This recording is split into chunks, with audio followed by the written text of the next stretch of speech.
The following story has been brought to you by StoriesToInspire.org.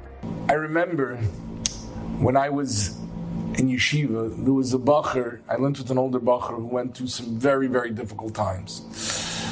There was a broken engagement, there was a long dating process, there was further frustrations, there was a death in his family, and he was speaking to Reb Chaim Stein, the Rosh Hashiva, the Telzer Rosh Hashiva. And the Telzer Rosh Hashiva told him, you're not learning. He says, but Rebbe, I have tierdis, I have worries. When I'm dating, I'm worried about dating. When I was engaged, I'm worried about being engaged. When a tragedy happens, I'm worried about the tragedy. I have tierdis. And Reb Chaim told him, the kunst is to learn mit tierdis. The trick is to learn with the worries.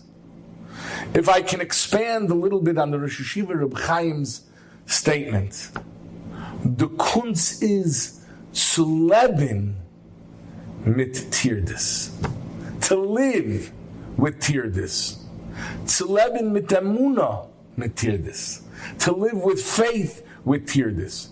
We think that whatever we're going through, okay, I'm going to be done with it in a day, in 2 days, in a week, in a month, and then it's going to be clear sailing. No, it won't. There's always going to be something in your life. That's the way Hashem designed the world.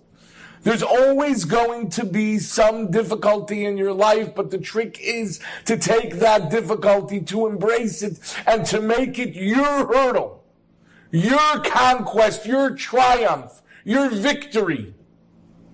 And that's how you succeed in being a Heilige Yid, a holy Jew.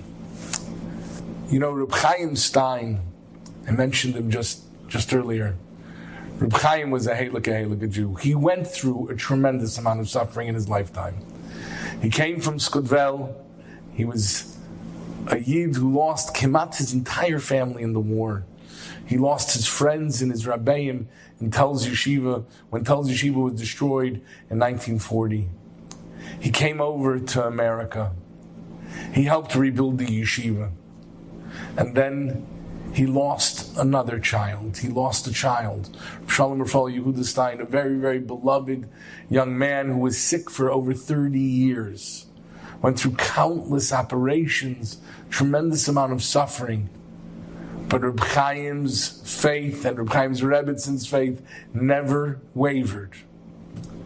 And then later on in life, Reb Chaim's granddaughter, Chaya Golda, passed away. Chaya Golda was 12 years old. And early that morning, Reb Chaim went to the airport so he could escort his granddaughter to her final resting place, so he could go to the Levaya. And they're on the way to the airport. And it's quiet in the car. And Talmud is driving the Rosh Hashiva. And the Rosh Hashiva offered a tefillah. And he said to himself, but it was overheard, Oy Rabbeinu Shalom, a little bit of a krechts. He said, I accept this suffering as a kapara. I know this must sein from my averis. It must be from my averis. We know that Reb Chaim was a malach Hashem tzavakas, or the closest thing to it. But that's what he said.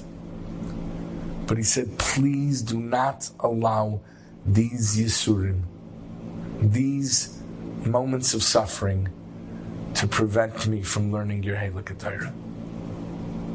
Don't let me lose out time from serving you.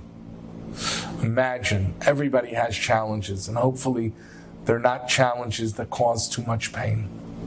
But we must always remember that our main focus, our only krachtzing should be if it prevents us from serving HaKadosh Baruch Hu. And if we do, there is no greater merit so that suffering will in Yetzer Hashem end.